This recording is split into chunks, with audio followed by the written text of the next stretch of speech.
Assalamu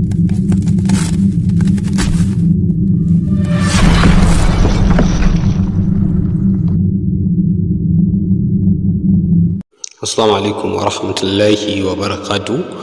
Sannunmu da sake saduwa a cikin wannan channel nawa mai tarin albarka wato Chromejit Explorer, a inda muke yau Allah yadda mun ci zai magana akan menene CSS, sannan kuma ya ake amfani da shi a cikin HTML.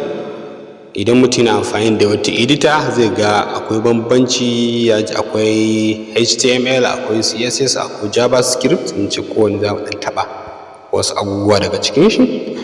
To kamar da kuke kallo akan sikirin wayata akwai certificate wanda muka fitar ga duk wanda yake ya shiga cikin master class namu. Akwai certificate maka, wannan shine sample ɗin shi. Wannan sample ne bamu iya fidda shi ba. Wannan sample ɗin ne nake nuna muku ku ga yadda yake. To wannan shine certificate ɗin da muke amfani da shi, wanda kuma wannan certificate ɗin zai zo maka a hannu da hannu, ba za mu tura ma shi wata Gmail ko makamancin haka ka yi photocopy ɗin shi.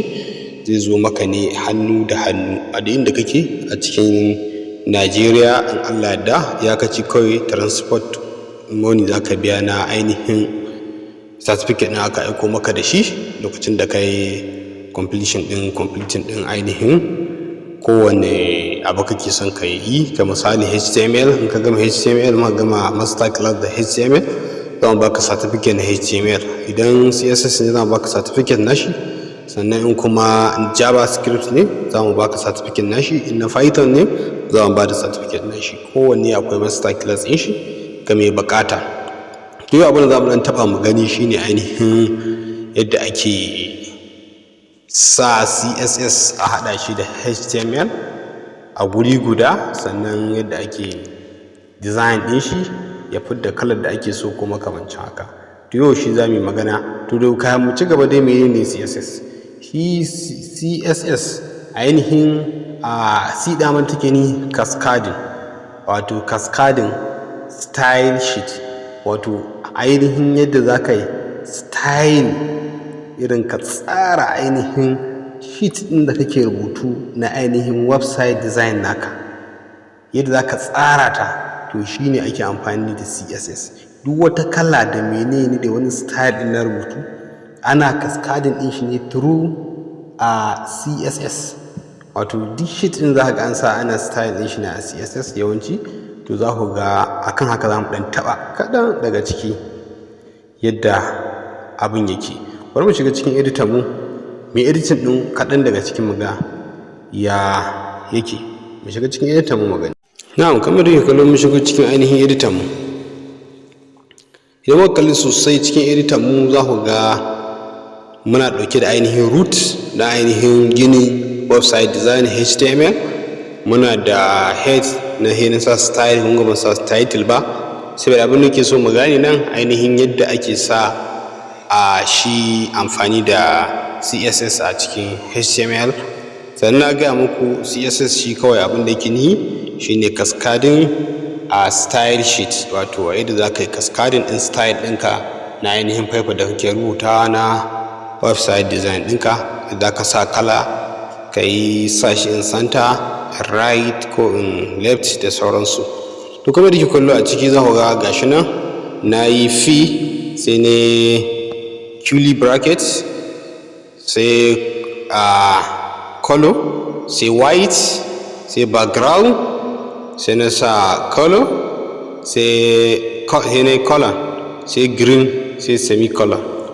To wannan su ne sai na rike da ainihin shi curly bracket, sai na sa style. To ainihin wannan abin da ke ni ainihin style ne na ainihin shi CSS.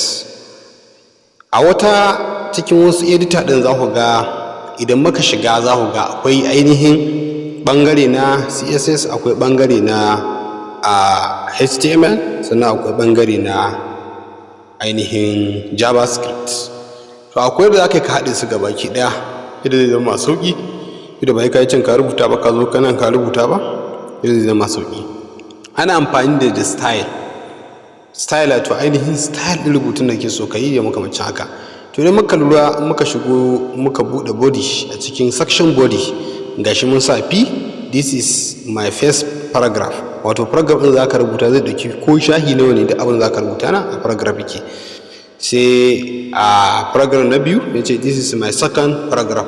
Misali to idan muka play ɗin shi nan za ku ga abin da zai bamu, kun ga ya bamu this is my first paragraph. Ya ce this is, kun ga ya yi shi in green color saboda me a style ɗin da muka yi amfani da shi da muka lura me shi ne background color ya zama mai green. Kun ga background color ɗin mu ya zama green, ya maida wannan rubutun na cikin HTML ya maida shi green. Abu me yasa ya maida shi green? Saboda mun ɗauki ainihin menene p ce, to abin da ya zo ƙarƙashin p ko ma menene za mu rubuta p ko so nawa ce green zai maida shi. Yanzu bari mu buga wani misali again, bari mu shiga mu ba da wani misali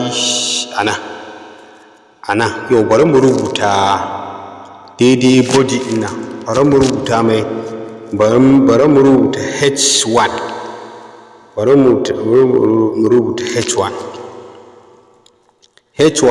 bari mu sa ChromaJet Explorer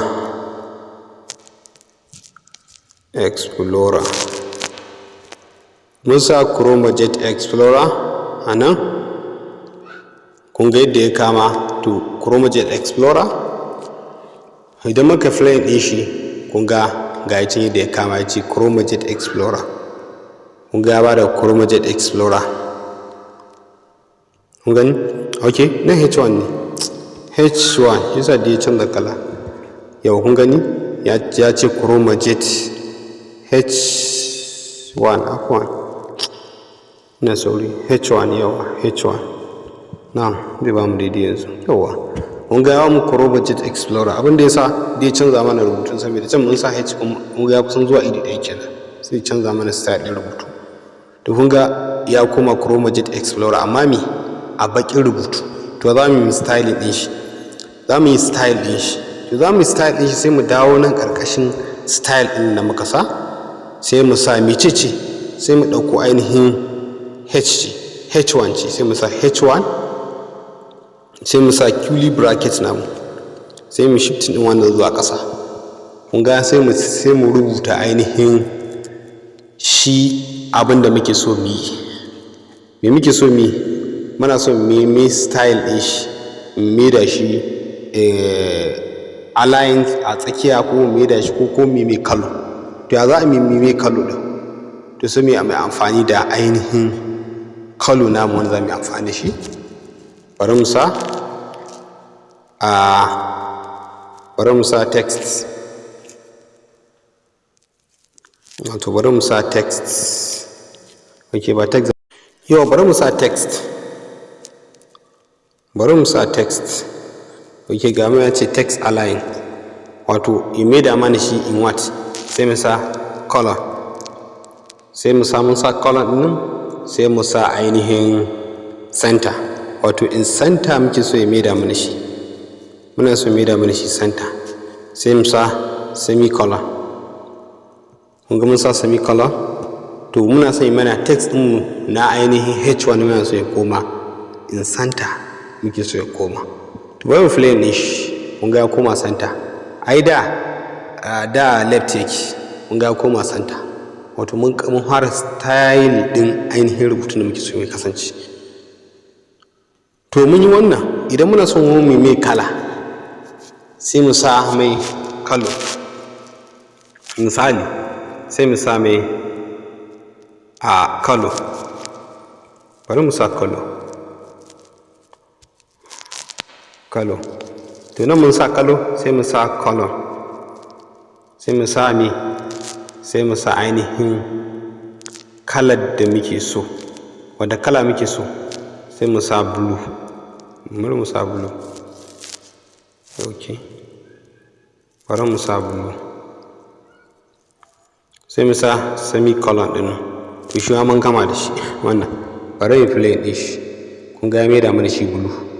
Kun ga haka ake yin amfani da ainihin amfanin CSS. Ka maida shi kala ko ka maida shi makamancin haka, ko an italic ma za ka maida shi, ba ma sai kai amfani da ainihin HTML ɗin ba, kana maida shi italic, kana maida mai kowane style kake so a nan gurin. In dai ka san a code ɗin za ka yi amfani da su ya yi ma style ɗin da kake so, to anan za ka yi ainihin style ɗin da kake so. To wannan shi ne ake ce ma ainihin CSS, shi ne amfani CSS. Sannan kuma na ce muku abinda CSS take ni shi ne ainihin cascading style sheet, shi ne abinda CSS take ni, wato ainihin yadda za ka yi style ɗin sheet naka na coding ɗin da kake yi, yadda za ka yi style ɗin shi. Kun ga mun yi style ɗin mai rubutunmu gashi nan, da mun yi style ɗin ainihin HP ɗinmu, mun yi style ɗin H1.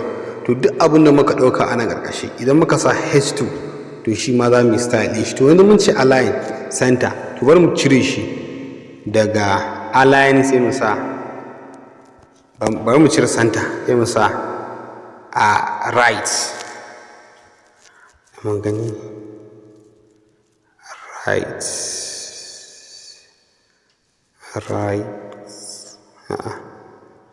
GHG, yawa haka take, right. Mun play din shi, kun ga ya kai mana shi right muke so ya zama right. To in center ne him zama center. To an dama in left ne dama a left yake, sai mu bar shi a left. In ya maida mana right muna so mu maida shi, sai mu maida shi. To wannan rubutun shi kanshi muna son mu maida shi P ɗinmu muna son maida shi in center. Muna iya sa shi ma ƙarƙashin shi, muna iya zuwa mu sa, sai mu sa text. Duk text ɗin da yake ƙarƙashin P zai koma text align, sai mu sa column ɗin, sai center, sai semicolon. Shikenan, ba wani abu ne mai wahala ba. Kun ga ya maida mana shi center.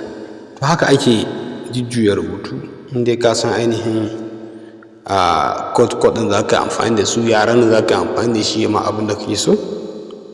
To wannan shi ne abin da ake ce ma CSS, kuma shi ne ainihin yadda ake amfani da shi a cikin HTML. Kun ga shi ainihin wannan ba HTML ba ne ba, amma ya shiga cikin rubutun da ake rubuta HTML ya shiga. Amma me, in kun lura akwai tag ɗin shi na daban, style muka sa mai, sai muka closing tag ɗin shi gashi nan da style ɗin, sannan sai muka ci gaba da rubutun ainihin a HTML ɗinmu. To shine daga nan duk abin da muka rubuta sai mu koma sama, sai mai style. Duk abin da muka rubuta muna koma sama, sai mai style. Sai mu ɗauki ainihin sunan abin, sai mu kai shi, sai mu mai style. Idan muka shiga cikin Python za mu gane wa'ana abubuwan da irin su a parameter da wasu haka, yadda za ka yi dinga irin ɗaukar su ɗin nan ya suke, ya za ka ɗauke su ka ɗora su a wani guri, kana ya ɗan canza maka abin da yake buƙata. Insha Allah idan muka shigo cikin ainihin master class ɗin, most especially a cikin Python, za mu ga yadda abubuwan suke wakana. Assalamu alaikum wa rahmatullahi wa barakatuh.